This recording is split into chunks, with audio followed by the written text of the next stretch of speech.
What's up guys, Danny Gevirtz here again, and today we are going to talk about how I do my voiceovers for video. So, let's get into it.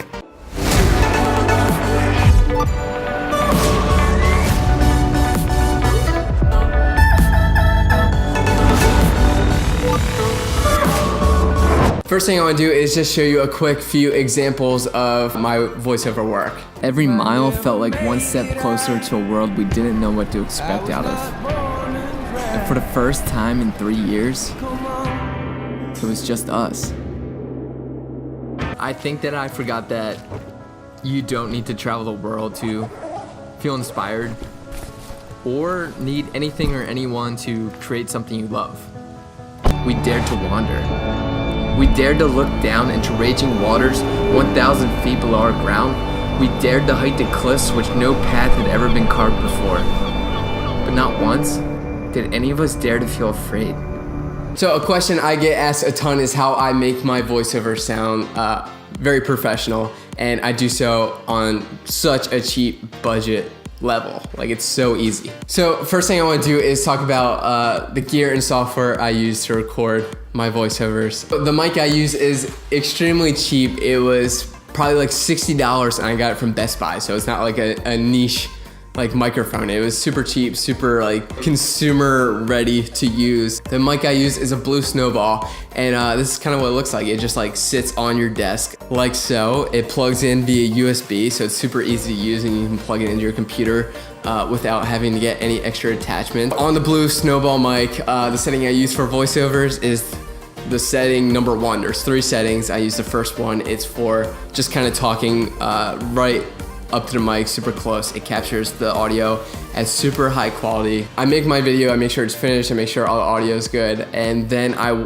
while I'm watching the video, I'll start writing. And as I'm writing, I'll replay, make sure what I just wrote kind of like fits with the pacing of the video. It sounds good, it fits the emotion at the point of the video that I'm at, where I'm writing. And then I just like continue to write until I have a full piece, and I cut everything up until pacing works out perfectly. With the video that I have, I like to talk slowly. I don't really try to over enunciate. I don't try to make it sound like I'm reading from a piece of paper. I kind of like to deliver it like I'm just like talking, and I'm just like telling a story to someone. Don't be afraid to let imperfections show in your voiceover. It shows it's real, it shows it's not over polished, and that's kind of what I've done with my voiceovers in the past. So when I have my mic set up, it's plugged into my computer through the USB. I have that audio feeding into GarageBand, which like GarageBand is like super simple to use. Like if you have like any Mac, you have GarageBand. I'm not really sure what the audio things for non-Mac products are, but that's what I use. In GarageBand, I just open up a new like vocal instrument. I have that set to a narration preset. I press a record button and then I just start going. Like there's not too much to it. Once I'm done with my recording, I stop it.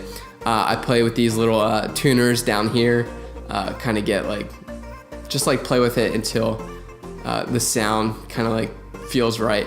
Then when I'm done fine tuning, everything sounds good, I go up to share, where I click share, I hit send song to iTunes, I export it to highest quality, and it kind of just like converts that file into an MP3, goes into my iTunes library. I then take that MP3 file and just drop it into Adobe Premiere. When I have the audio file in Premiere, I don't do too much to it other than make sure that the audio level is hovering around like -4 decibels. I like to have it about 9 decibels higher than the audio. It's not like the same for everything, but just kind of like play with that number or whatever. It might even be higher. You might even need to lower the backtrack more. Just make sure that people can really understand every word you're saying in your voiceover. So yeah, that was super quick, super right to the point. If you have any questions, let me know. Talk to you next time.